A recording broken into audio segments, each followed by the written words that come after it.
Picture a young guy, just 37, standing in the hot, dusty fields of Burkina Faso. A drone buzzes above, loud and mean, ready to strike. His friends shout, "Ibrahim, run, hide," but he doesn't budge. He stands tall, like a tree that won't bend, staring that drone right in its cold, metal eye, saying without words, "I'm not scared." This is Ibrahim Traoré, a kid from a small village who became a soldier, a leader, a hero whose name is lighting up Africa like a bright star. Some say that drone really came for him, a real moment when he faced danger and laughed. Others say it's a big, wild story to make him a legend. So, what's the truth? Buckle up, because you're about to hear an African tale that's huge, exciting, and full of heart, a story about a guy fighting for his people, shaking up the world, and making everyone talk. This is African Tales, and I promise, you won't want to miss a single word. We're heading to Burkina Faso, a land of tough, proud people, where one guy's courage could change it all. Ready for the ride? Let's go.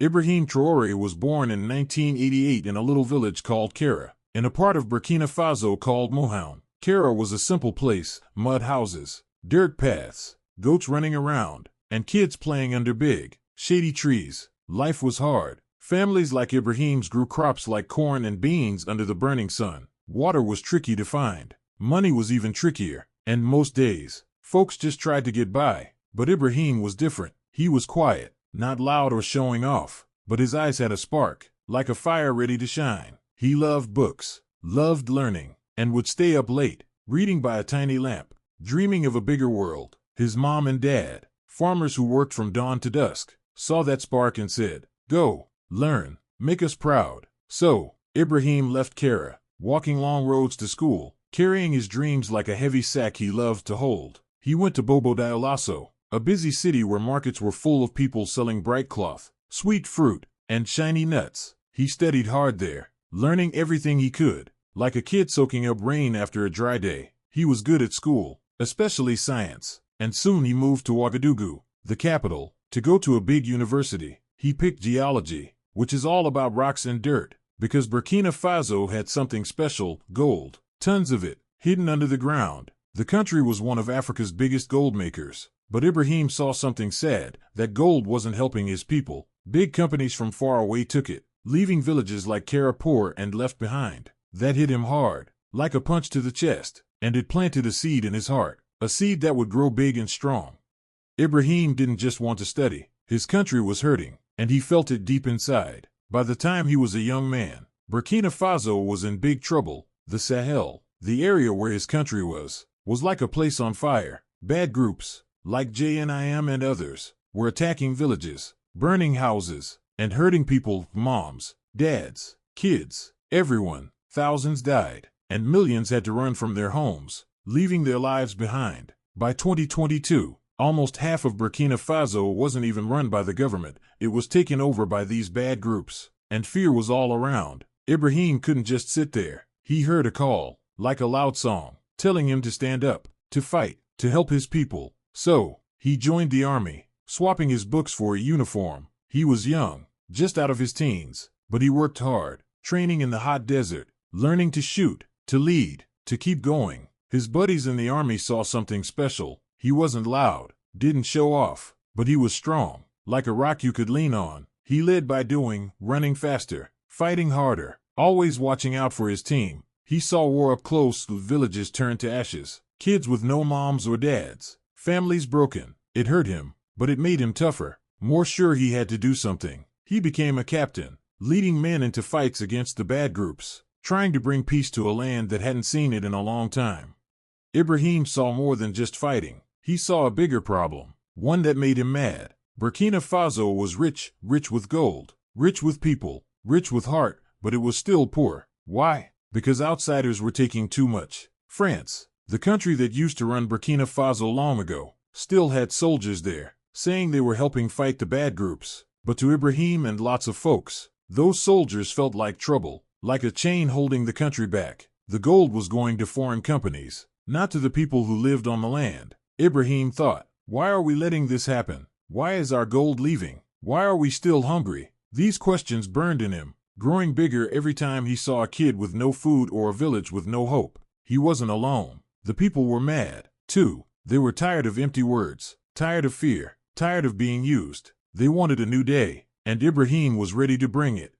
In 2022, Burkina Faso was falling apart. Earlier that year, a guy named Paul-Henri Damiba took over in a big move, saying he'd fix things, stop the attacks, bring peace, help everyone. But nothing got better. The bad groups kept attacking. More people died, and the government looked weak, like a house made of sticks in a storm. The people were angry, shouting in the streets, waving flags, begging for change. Ibrahim, now 34 and a captain, couldn't wait anymore. He saw his country crying, and he stepped up. With a group of loyal soldiers, guys who believed in his dream of a free Burkina Faso, he made a plan. In September 2022, they took over, pushing Damiba out in another big move. Ibrahim became the leader, the interim president, the youngest in Africa, maybe the world. The people went wild with hope. In Ouagadougou, crowds filled the streets, singing, dancing, waving the red, green, and yellow flag. To them, Ibrahim was a hero, like Thomas Sankara, a great leader from years ago who dreamed of a proud Africa before he was killed in 1987. Sankara's spirit was alive in Ibrahim, and the people felt it, cheering for a new start. Want to know what he did next?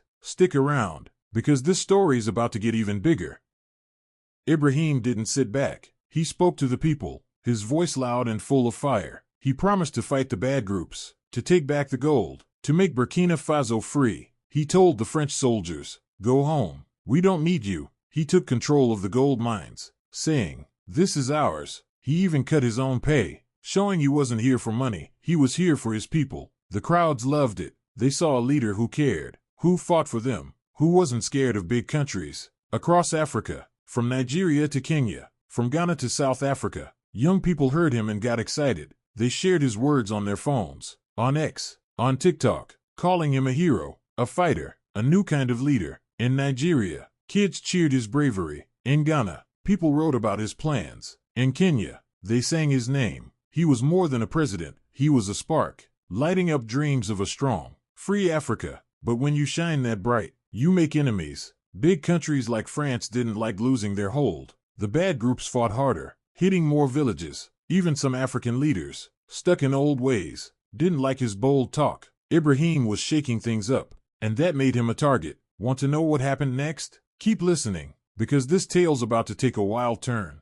Here's where the story gets crazy, like a tale told by an elder under a starry sky. It's early 2025, and Ibrahim is at a military camp in northern Burkina Faso. The sun is hot, the ground is dry, and he's talking to his soldiers, planning how to stop the bad groups. Suddenly, a loud buzz cuts through the air, like a giant bug. The soldiers look up. A drone is circling above, its shadow sliding over the dirt. It's not theirs. The men whisper, scared. It's coming for him. It's a strike. They shout at Ibrahim, "Run, hide in the bunker." But he doesn't move. He stands there, feet in the dirt, eyes on the drone. It circles once, twice, 3 times, getting closer. It's buzz loud and mean. Some say it was sent by a big country, mad at Ibrahim for saying no to them. Others say it was just looking, not attacking. The soldiers beg him to run, their voices shaking. But Ibrahim lifts his hand, calm as a quiet river. "If they want me," he says, "let them try. I'm not scared." The drone hovers, its shadow dark, like a big cloud. Everyone waits, hearts beating fast, expecting a bang, a flash, something bad. But nothing happens. The drone turns, flies away, gone into the sky. The soldiers cheer, their fear turning to joy. Ibrahim just nods, like it was no big deal, and goes back to work. That moment, real or not, became a huge story, a legend that spread like a song. Can you believe it? Stay with me, because this is where it gets even more exciting.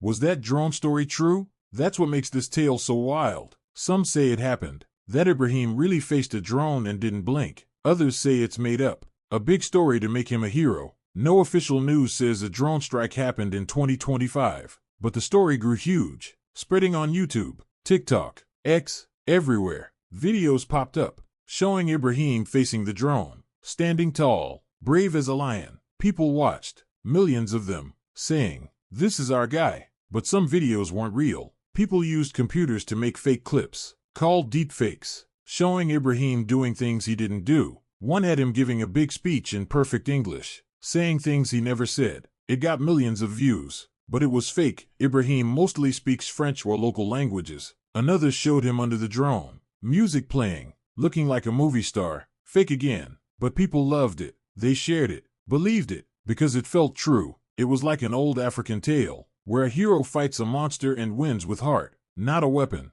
The drone strike, real or not, became a big deal, a moment when Ibrahim showed he wouldn't run, no matter who came for him. Want to know why this story matters so much? Keep going, because it's about to get deeper.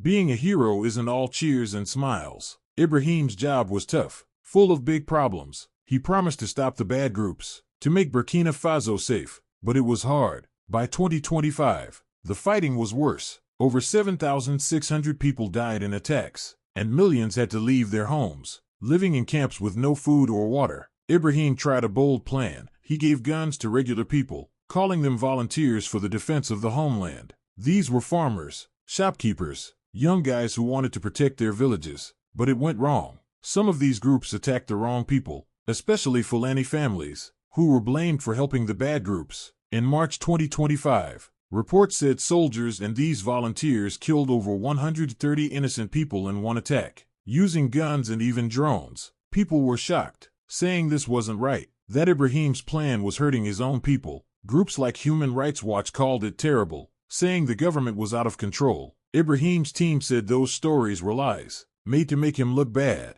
But the news spread, and some people started to wonder, is he still the hero, or is he making mistakes? Like a kid lost in the dark? Want to know how he kept going? Don't stop now, because this story's got more to tell. Even with these problems, Ibrahim didn't give up. He wanted Burkina Faso to be strong, to keep its gold, to stand on its own. He started plans to build a gold factory, so the country could keep its wealth. He pushed for solar power to help farmers grow food when the land was dry. He built schools, hired teachers, gave kids a chance to learn. Like he did, he made friends with countries like Russia, Mali, and Niger, forming a group called the Alliance of Sahel States. He wanted Africa to work together, to stop needing help from faraway places. In 2023, at a big meeting in Russia, he stood up and said, "We're done being controlled. Africa will stand tall." People cheered, and his words spread across Africa, shared by young people who saw him as their voice. In Nigeria, crowds marched for him. In Ghana, people wrote about his courage. In South Africa, artists painted his face on walls, with a lion next to him. He wasn't just a leader, he was a fire, warming hearts everywhere. Want to see how big his story got? Keep listening, because it's about to blow your mind.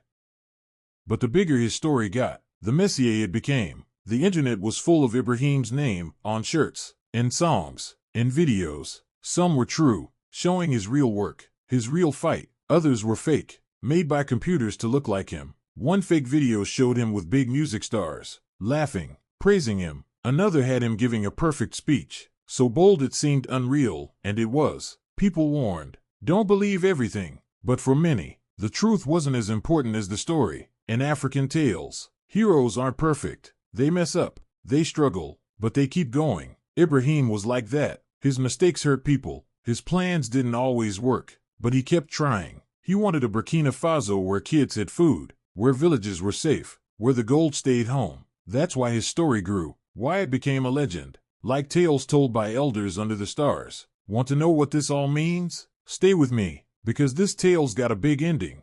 In African stories, every hero faces a big test, something that shows who they are. For Ibrahim, the drone strike was that test. Real or not, it showed a guy who wouldn't run, who looked at danger and said, "I'm ready." It wasn't just about him, it was about Burkina Faso, about Africa, about people tired of being pushed around. His story became bigger than one guy. It was a tale of hope, of standing strong, of saying no to fear. Across Africa, young people carried that tale, sharing it, singing it, believing it. In Ethiopia, poets wrote about his fire. In Kenya, kids shared his words, even far away. In Europe and America, Africans posted his speeches, saying, "This is our time." The drone strike, real or not, was a spark, lighting up dreams of a free, proud Africa. Ibrahim's story isn't done. He's still leading, still fighting, still dreaming. The battles are hard, the loss is big, but he keeps going, like a river cutting through rock. Burkina Faso is still poor, still hurting,